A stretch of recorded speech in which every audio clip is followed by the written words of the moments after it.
Maligayang pagbisita at pagbabalik po sa ating munting channel. Narito na po, ang karugtong ng ating istorya. Ika-377 na kabanata, ang pagbabayad ng kasalanan. Naawa ba kayo kahit minsan sa mga inosente ninyong biktima? Tanong ni Rufus. Sinabi niya sa kanyang mga tauhan. Itali silang lahat.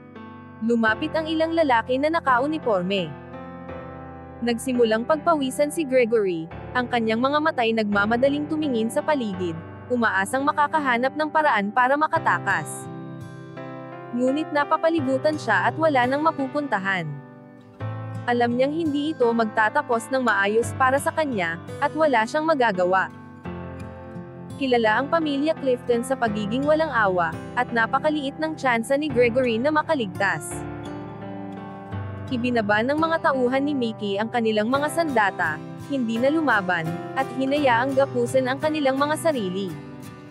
Kasama si Gregory. Hinigpitan ang lubod sa kanyang mga kamay, humihiwa sa kanyang pulso ng masakit. Si Mickey naman ay napalunok ng mapagtanto niyang siya na lamang ang hindi pa natatali. Ngunit hindi siya hangal para isipin na mabuti ang ganitong kalagayan. Tumingin si Rufus kay Mickey at binaliwala siya, tila masyado itong walang halaga para siya mismo ang mag-asikaso. Pumitik si Rufus ng daliri, at dalawang tauhan ang lumapit at pumapit sa mga braso ni Mickey, sabay hatik sa kanya palayo. Napasigaw si Mickey sa takot, tumutulo ang luha habang nagmamakaawa na patawarin siya. Sinipa-sipa siya sa lupa, pilit naghahanap ng makakapitan, ngunit wala siyang magawa.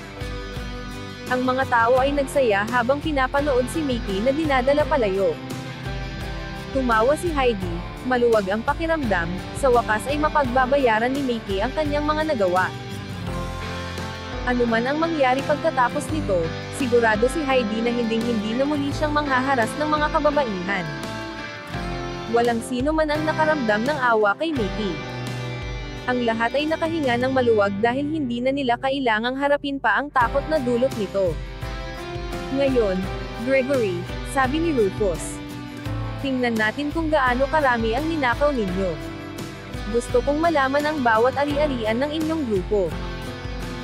Kukumpiskahin ang lahat, at mula ngayon, ang inyong gang ay bubuwagin na.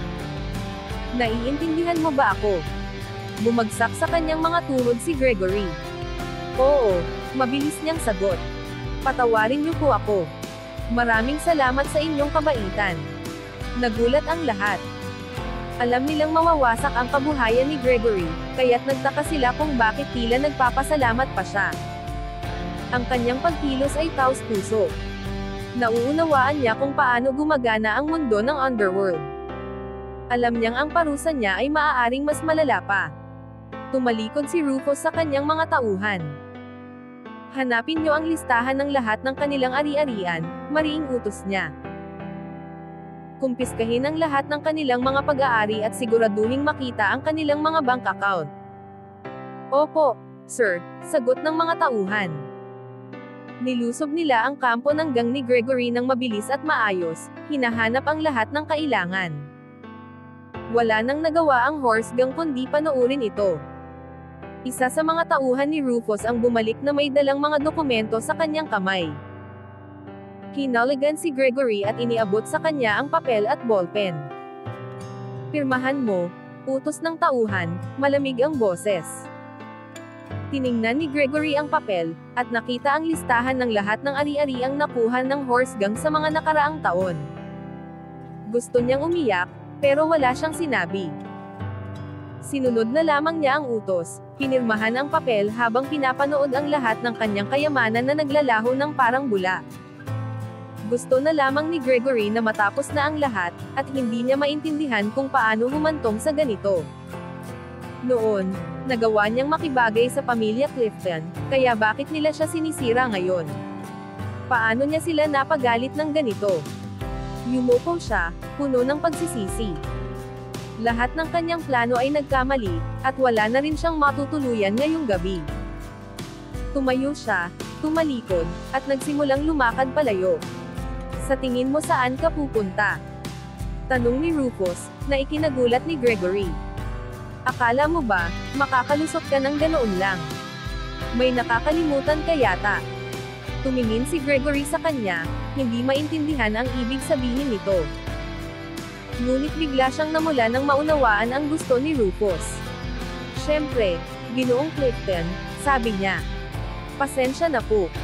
Lumapit siya kay Rufus at lumuhad sa harap nito. Nang tumingin siya pataas, itinuro ni Rufus ang kanyang boots.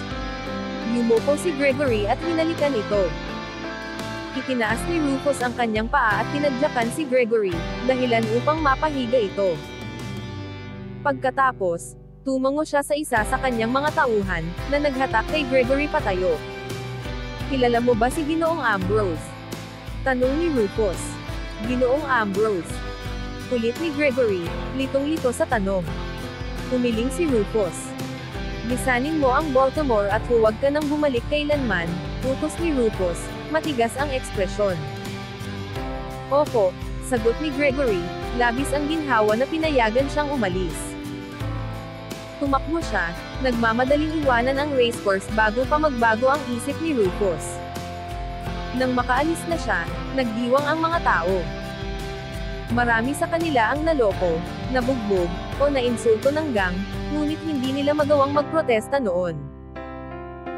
Ngayon, labis silang natuwa nang tuluyang wakasan ng pamilya Clifton ang pananakot ng gang. Sabay-sabay nilang ipinaabot ang kanilang pasasalamat kay Rufus. Isang matandang lalaki ang tumakbo papunta sa gitna ng mga tao, tumutulo ang luha sa kanyang mukha. Salamat, sabi niya. Ang gang na yan ang nagtulak sa anak ko na magpakamatay noong nakaraang taon, at ngayon, sa wakas, makakapahinga na siya ng payapa. Ang kanyang mga salita ay nagdulot ng reaksyon mula sa iba pang mga tao, na nagsimula ring lumapit upang ikwento ang kanilang mga karanasan. Napakaraming pighati ang idinulot ng gang na iyon, at lubos na nagpapasalamat ang mga tao sa pamilya Clifton sa pagtatapos ng kanilang paghahari ng pananakot. Pinunasan ng mga turista ang kanilang mga luha, masaya na nakaligtas sila sa galit ng gang. Pinarusahan ng pamilya Clifton ang mga salarin at tumindig para sa amin, sabi ni Davy, puno ng paghanga kay Rufus. Salamat. Buti na lang at lumating sila sa tamang oras, sabi ni Ted habang humihinga ng malalim upang kumalma. Ayokong isipin kung ano pa ang maaaring nangyari kung hindi. Sanay si Ted sa mapanganib na buhay, kaya alam niya kung gaano kasama ang mga bagay kung nagpatuloy pa ang gang. Samantala, si Heidi at Alex ay nagpakita ng katapangan sa gitna ng panganib.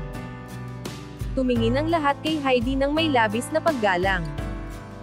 Ngunit si Alex, kasama si Debbie, ay bigla na lamang nawala habang nagdiriwang ang karamihan sa pagbagsak ng gang. Anong hinahanap mo?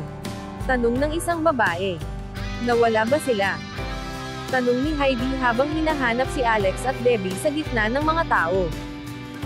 Napansin niya si Debbie, at inisip, ang ganda niya. Wala pa akong nakikitang mas maganda sa kanya. Habang abala ang karamihan sa pagdiriwang, umalis na sina Alex at Debbie. Kaya't hindi na nakita ni Heidi ang dalawa. Pagkalipas lamang ng ilang oras, nagkalat na ang mga tauhan ni Mickey, na nagdulot ng pagkagulat sa buong lungsod. Ilang tao ang nagpasabog ng paputok sa buong gabi bilang tanda ng kanilang kalayaan mula sa pananakot ng gang. Hanggang dito na lang po muna. Maraming salamat po sa pakikinig. Pwede po bang humingi ng subscribe bilang pagsuporta sa ating munting channel. Hanggang sa susunod po muli. Stay safe and God bless.